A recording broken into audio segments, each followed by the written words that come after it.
Hi, I'm Kevin Carey, the chef at Verrill Farm. Today I'm going to be making asparagus puffs.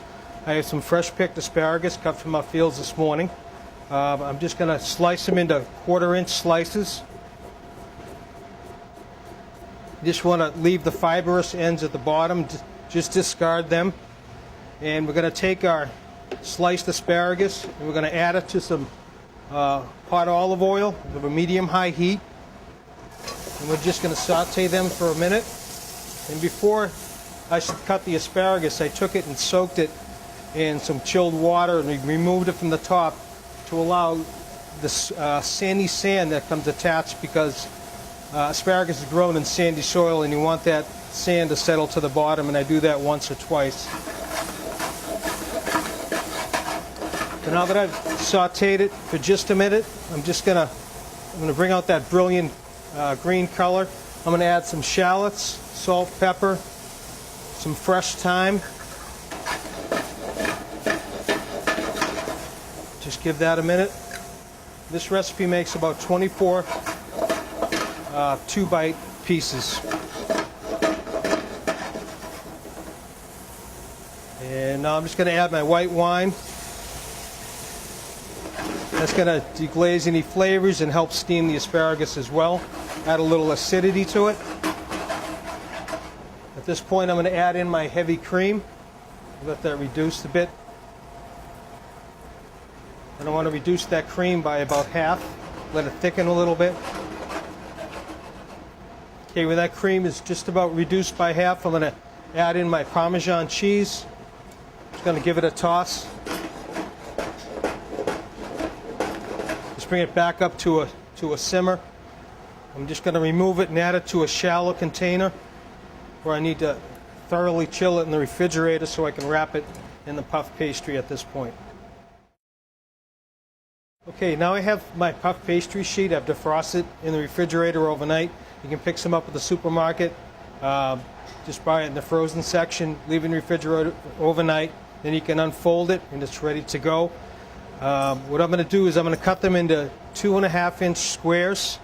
And what I have is a wheel cutter that I can stretch to whatever size I want. And I'm going to take this and make 24 pieces. And I just score it with this, then I follow up with a knife afterwards, but you can just use a ruler or a yardstick and a little paring knife to make these squares just as easily. Just want to follow up with my paring knife, make sure it's cut all the way through. You can just, if you have a pizza wheel at home, pastry cutter, work just as well. Okay. Now we have some egg wash. It's 1 egg yolk to 1 whole egg. And I just want to brush the puff pastry. This is going to help bind it together and seal and stick. And I have my filling here that's thoroughly chilled. You don't want to work with a hot filling with the chilled puff pastry. It'll make it a lot harder to work with. You put about a teaspoon in the center of each one. Maybe a little more than a teaspoon. And I'm going to take the corner of one corner, and just lift it up. I'm going to put it in the palm of my hand or the heel of my hand, and I'm going to take 2 corners and pinch it together. And I'm going to bring the other 2 corners together and form somewhat of a pyramid. And when we bake this, the egg wash is going to seal as a glue and hold that together. I'm going to continue and fill the rest of these squares, and I'm going to go ahead and set them in the refrigerator to chill thoroughly for about half an hour, and then we can reshape them and then be ready to bake in the oven.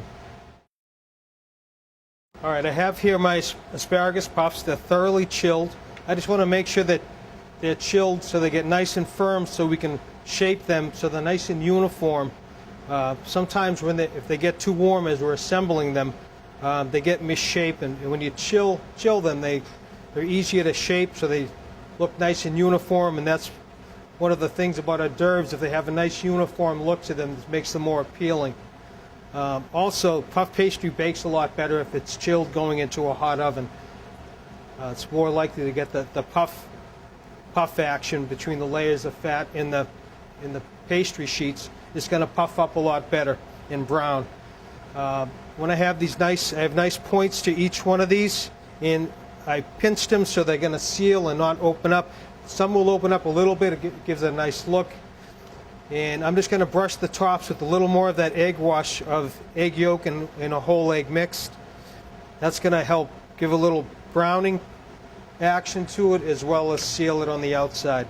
And right now I'm just ready to bake these in the oven for 25 to 30 minutes at 350. Okay, our asparagus puffs are all done. They've been baking in the oven for 25 minutes. You can see some of them have opened up, blossomed a little bit, but pretty much a nice uniform shape. Nice brown color on it. You can see a little bit of the asparagus. They stay nice and warm. And I'm just going to plate them up in a bed of spinach or greens. And there you have our asparagus puffs from Verrill Farm.